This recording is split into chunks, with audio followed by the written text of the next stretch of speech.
Hi, this is Kimberly Espinel from Eat, Capture, Share, and you are listening to the Eat, Blog, Talk podcast. Hey, food bloggers, are you ready to accomplish your 2023 goals faster than you ever thought possible?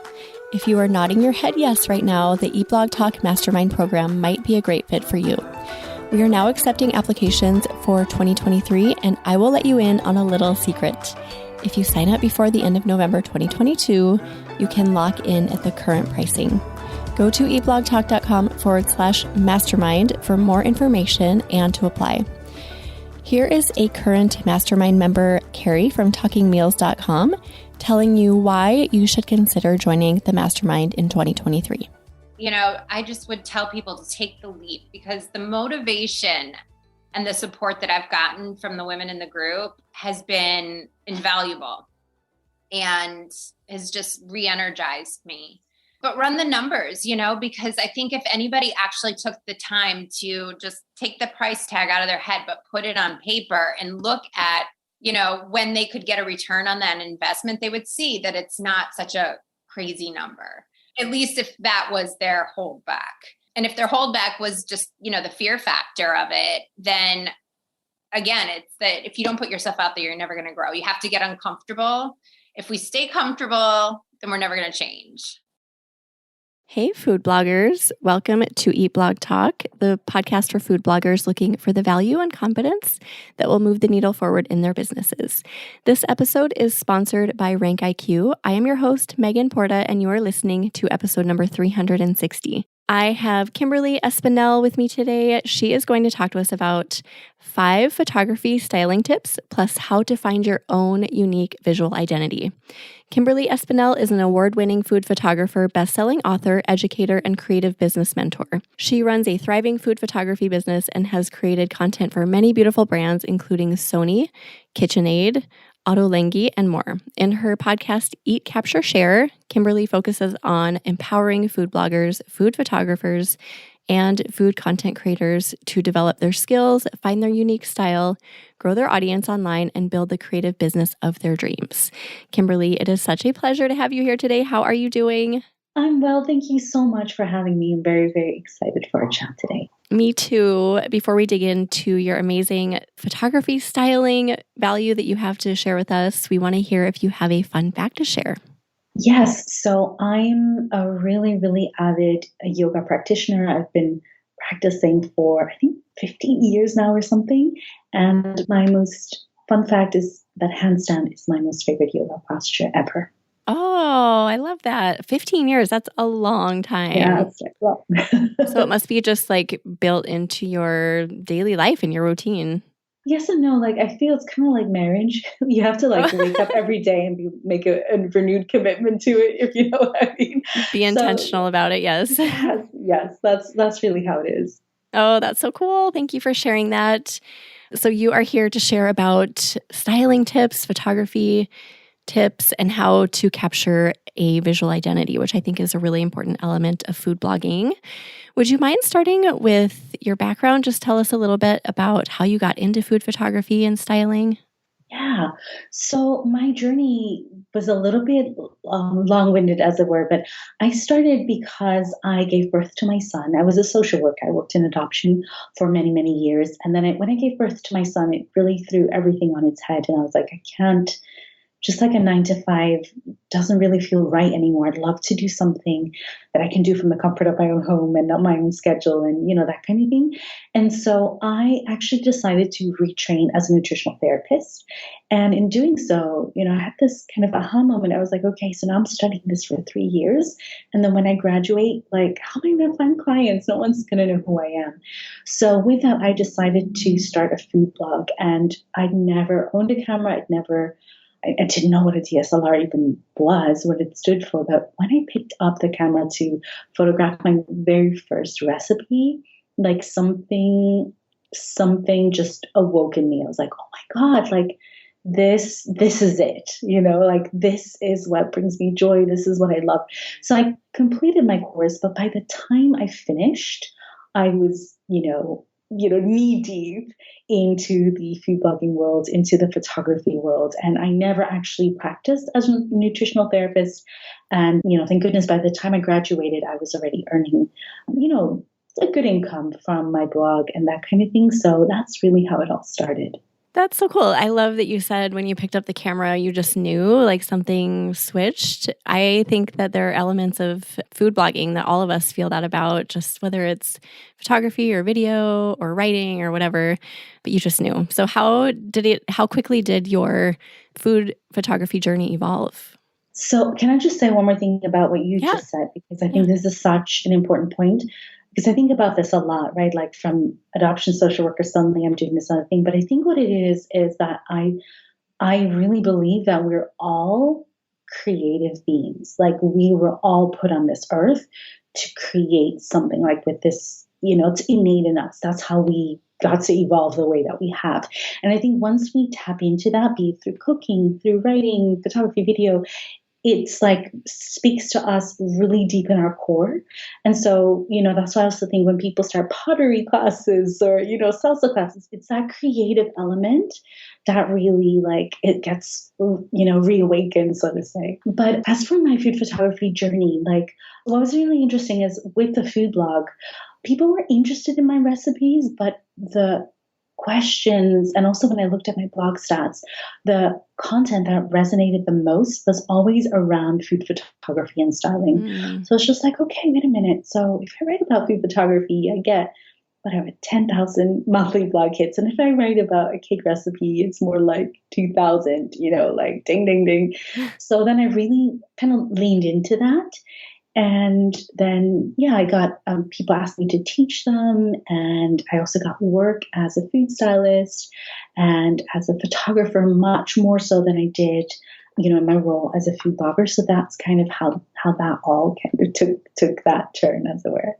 Oh, that's amazing. And I love that too, that you mentioned the creativity. Yes, we are all creative, and it's so magic when we tap into those things that just speak to us individually, right? So just being aware of that, and then when you hear that call to follow it, I think that's really important piece of food blogging as well. Yes. Okay, so you have 5 tips to help photographers and bloggers find their style. Would you mind talking through those? Yes, of course. So I often get this question, like, how do I find my style? How do I stand out? I think a lot of food bloggers and photographers think it's one thing that's going to make them, their images and their recipes look totally different. But I think it's actually like accumulation of lots of little things. And the first one I would say is about how you work with light and shadow. And so it's not just about, understanding how light and shadow works, but it's thinking about how whether you like a lot of contrast in your light and shadow, whether you like flatten your images by using, say, bounce boards, whether you use artificial light, natural light, what direction the light comes at. So backlight, side light, like all those little nuances is really, especially in photography, really how you start building your signature look. So for me, for example, I love working with backlight. I love working with natural light. And I love quite a lot of drama. So really deep, rich shadows. So that's really part of what creates my look. So that would be my tip number 1, is to think about how you work with light and shadow, and to understand, if you are using reflectors and bounce boards, what exactly you're doing with your light and how that's shaping your style and your look. The second one is color theory. And I think when we start as photographers, there's so much to wrap our heads around, and especially also as food bloggers, we have to create recipes and figure out Pinterest and SEO. Like there's so much.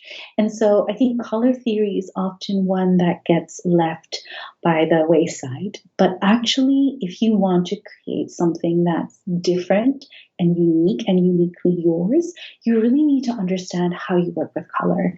And that consists of lots of different parts. So the first one is, what color temperature is you? Do you love those cooler tones? Do you love warmer tones? Have you not looked at that at all? And are you all over the shop with that? So that would be not the first piece of color theory. The second one is how you combine colors. And the truth is, I think without realizing it, we gravitate towards a certain way of combining colors. So for me, I love working with analogous colors. That's just me, but I think again, sometimes people, they just throw spaghetti at the wall and see what sticks rather than being really intentional about how am I going to combine the colors? How I'm going to choose my props, my backdrops, that kind of thing to really create a color look my own.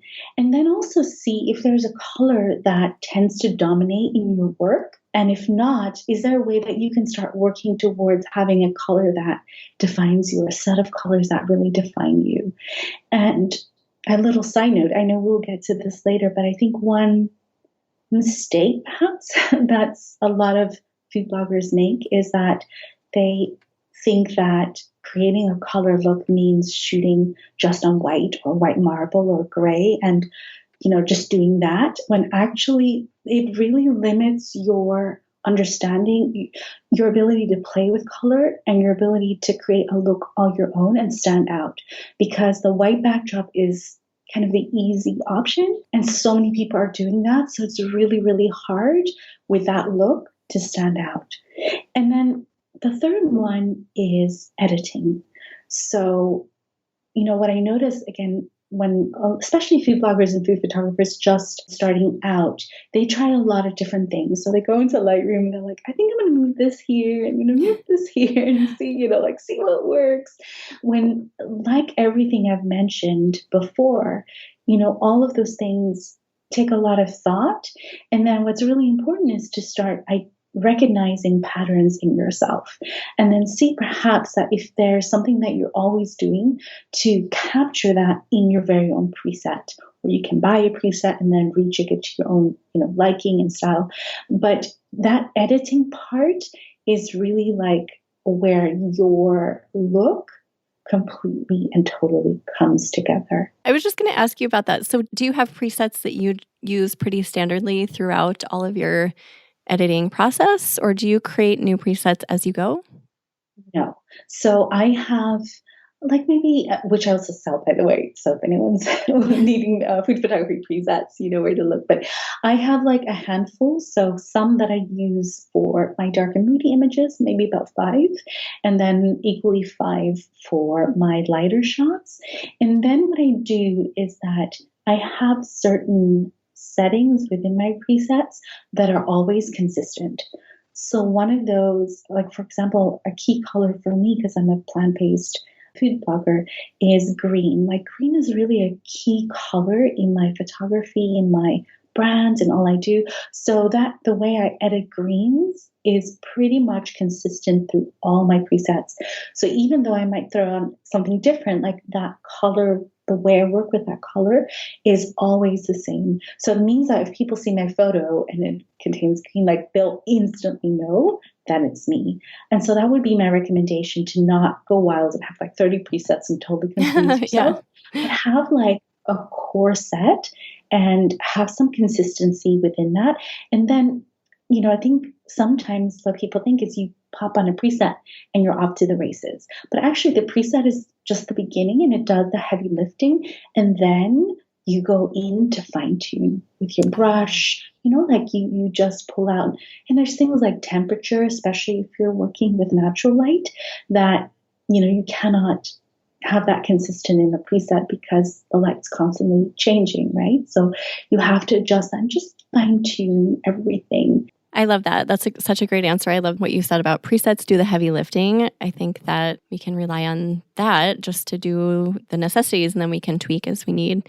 And then can we back up? I just have one question about color theory before you move on to your fourth point.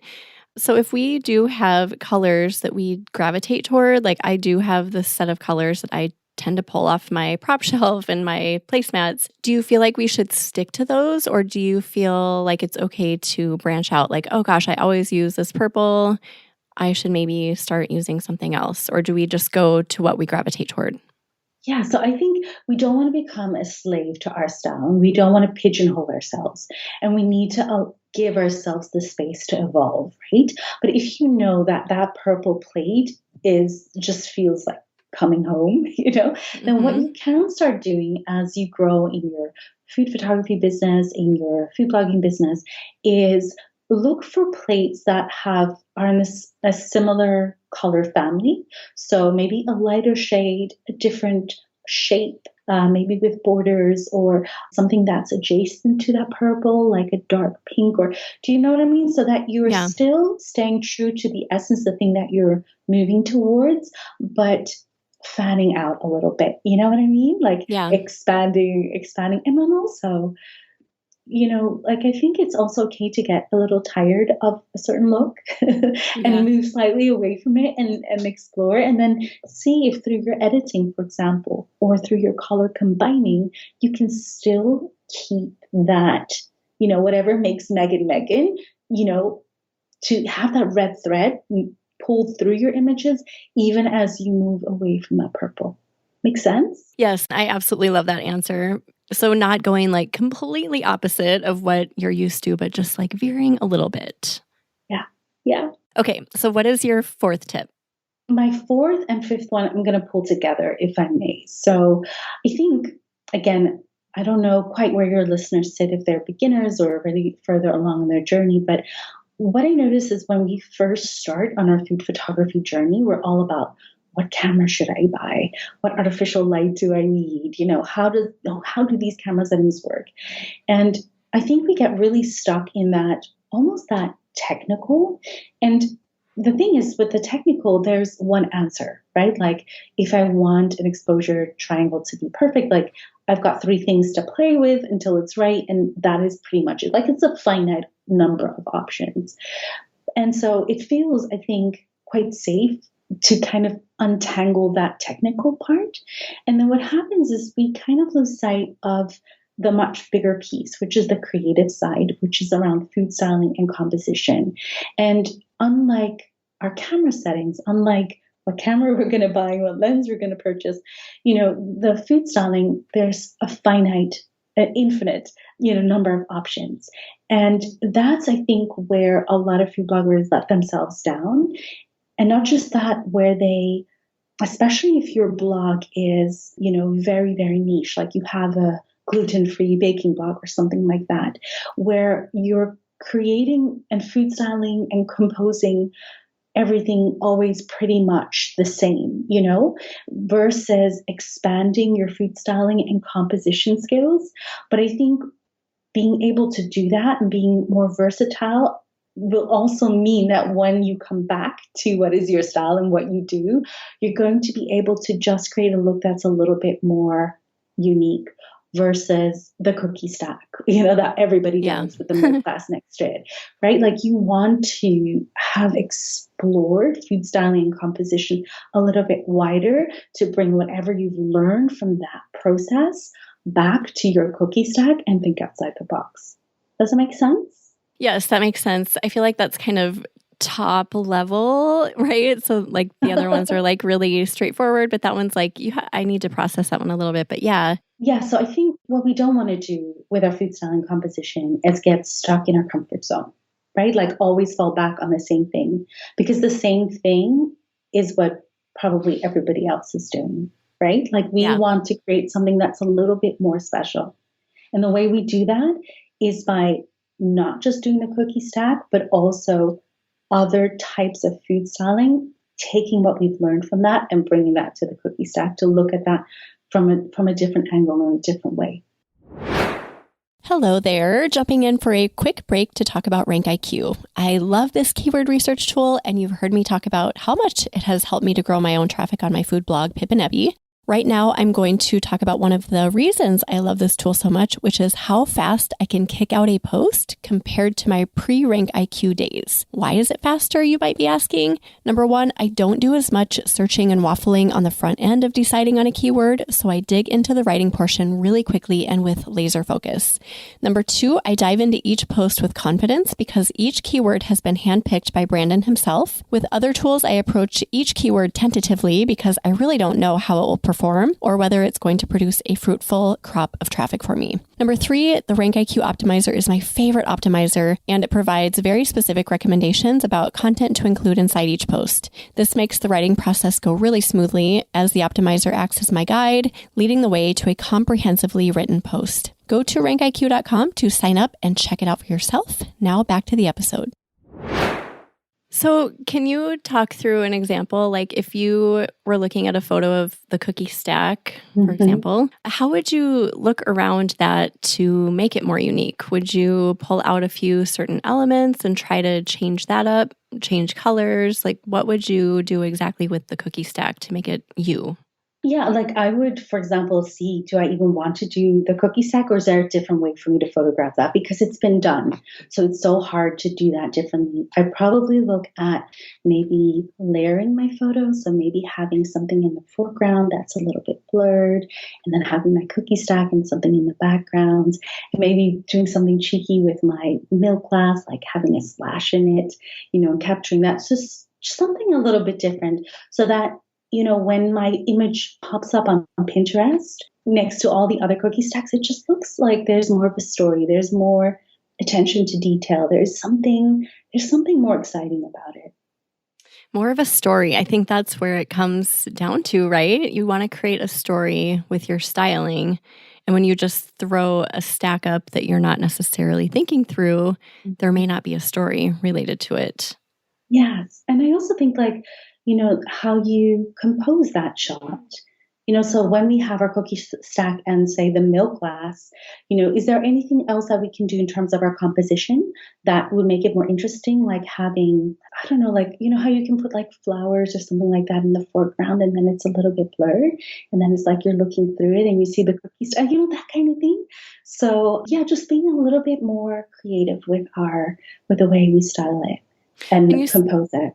You said the word detail earlier, and I think that's an important piece of it too, just taking the time to be more detailed about the way you style your scene and your story.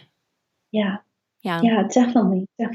While still keeping, the focus on the, beautiful recipe that you've created. So it's not easy, but I think that's where you stand out. That's where you create your look. That's where you become unique. How much time do you recommend spending on this? Because I can go for a long time if I'm like, okay, I'm going to make this the perfect styled scene. I mean, I can lose myself in my day. So do we give ourselves a time limit? How do you recommend going about that? So I think it's really individual. If you have to blast through 3 recipes in a day, then maybe that's not possible. But if you don't post 5 times a week or something like that, and you have more space to be creative, then I would say go for it. Also, sometimes, I think it's really lovely to do like a food photography course or a food photography retreat or something that takes you away where you're not under time pressure, or you don't have to like finish that shot before the kids come home or something like that, where you just don't have that mental space. And sometimes we can only do that when we're, outside of, our little studio and our mind and, and where we're in a space where we're allowed to let our creativity shine. Yeah, that is such a great recommendation. Just finding a really good retreat. And there are quite a few of those. I think more and more of those pop up with each passing year. So just find something that would get you out of your home so you don't have the kids and the messy kitchen to worry about, right? Exactly. Okay. Were there any other things you wanted to mention about those 5 tips? I mean, I have to say, I think if you work on each of them, you will see a difference in your photography, and you will give yourself the space to fine-tune your unique style and look for sure. Okay, cool. So what mistakes should we avoid as we are getting into learning food photography? So I think it's wonderful to use Pinterest and Instagram and whatever TikTok as a source of inspiration, especially when we're first starting out. But I think 2 things. One is when we're constantly, in this digital world, it's like we don't really give ourselves and our creativity enough space to kind of be, like this constant bombardment of content, and then comparison sets in and all those things. So I think it's really good to also find sources of inspiration that don't involve a screen. And that's number one. And I think the other, if I may give two, the other one is, I think it's wonderful to see a photo, because that's how I started, right? Like I see a photo, I'm like, oh my God, I love that. I want to try and do something exactly like it. And then, step by step, we copy the other person. And I think it is a very normal part of the creative process, especially if you're starting something completely new. But there also has to come a time where you kind of cut the umbilical cord, so to say, and move away from what other people are doing to really, delve deeper into your very own style. And I think that means, rather than looking out, it means looking in and spending time, like you were just describing with, say, the cookie stack, where really for an hour or so, you're just in the moment doing your own thing without referring back to that shot you saw on Instagram. So those are my two tips. One is just moving away from screens and not relying on it solely as your source of inspiration. And two, moving from copying to really creating something uniquely yours. There is such a balance there, though, because I'm often inspired by other people's amazing, creative, beautiful photos. So if I have one of those photos in my mind, and I want to recreate it, what do you recommend? Just kind of rewriting it, or like erasing it from my mind and rewriting the whole scene? It's such a hard balance, I feel like. It's such a hard balance. And I'm going to let you in on a little secret. I did a podcast episode about copycats, and it is, I think, in my top 5 of most listened to episodes, and also the one that got the most response, because people feel really... So some people feel, and I'm in that camp a little bit, where nothing is unique. Like everything has a source from somewhere. And then other people feel like, actually, if you quote unquote copy something, you need to credit your source. And the truth is, many of us are inspired by lots of different people. So what I would say is, I do think crediting is amazing. I also think what's really helpful is if you aren't inspired just by one or two creatives, but really expand the type of content you're consuming so that you don't fall into it. And I also think, like, we're all a community. Like we're all in this together, I think, like, if somebody quote unquote copies me, I always think it's flattering. I think it's wonderful. So maybe we're a little bit precious about it, but I think, the best thing to do is to credit your source where you can, and to watch yourself, to make sure that, it is a very fine line, that you stay on the right side of that line. And sometimes, I know I've done this, especially when I was first starting food blogging and photography. Sometimes I would maybe mimic a style of somebody else's, but not even know I was doing it, because I just loved it. So then I would start like, oh, I really like how they did the lighting, or I really liked that pop of color in the background. So it's something, there's so many blurry lines there, because it's like, it is my own unique take on the scene. I do think, like, a core thing is, I'm just going to use Instagram because that's the platform I know the best and I spend the most time on. But what I try and do is I try and follow lots of different creatives who have very different styles to my own. And then there will be, say, a light setup where I'm like, oh my God, that was so cool. And then I saw someone else play with colors in a really funky way. I'm like, oh my God, what if I put those two things together and then combine it with, my greens and my editing style and my way of food styling to mash it up into something totally different. And I think that's my way of trying to avoid copying too much, as it were, like giving everything a little spin. Why do you think it matters that we each do find our own style? I think it matters because it makes it more interesting for brands to work with us. And I'm also speaking now as a food photographer, right? So I think when we have our own look, it makes us more desirable to hires. We can command higher fees as food photographers as well if we have a look that's distinct and unique and different. I think also, we want to stand out. Let's be real, like the food blogging space is crowded. There's so many food blogs, there's so many recipes.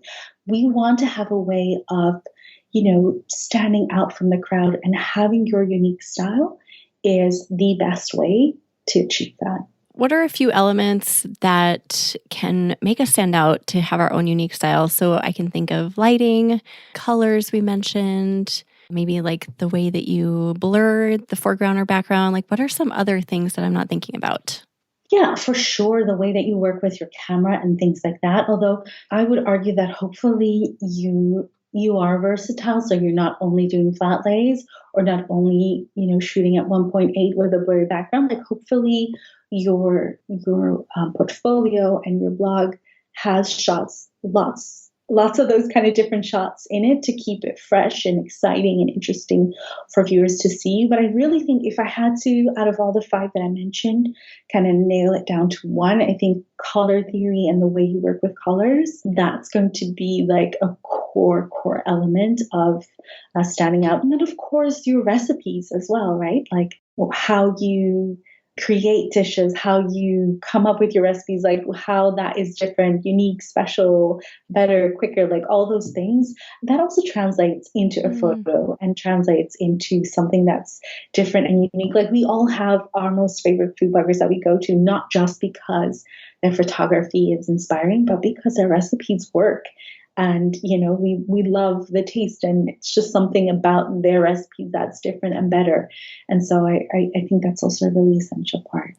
And how things are plated too, right? So how food appears on the plate can be part of the style as well, don't you think? Totally. Yeah, that's the food styling that I mentioned before, for sure. Someone I had on the podcast a long time ago, a couple of years ago, it was a food photographer, and I just remember her talking about color theory and how she liked to go on the color wheel and choose opposite colors, which I thought was so brilliant. And I never think to do that. But after she mentioned it, I started doing that. And oh my gosh, it's amazing how my photography just started popping because those colors really do complement each other. So I thought that was a really fun little tip. Do you know what's really interesting? The reason, so that's not how remember I was saying that for me, I really work with analogous colors, which are the colors that are next to each other, because I find it very soothing and very calming and very elegant.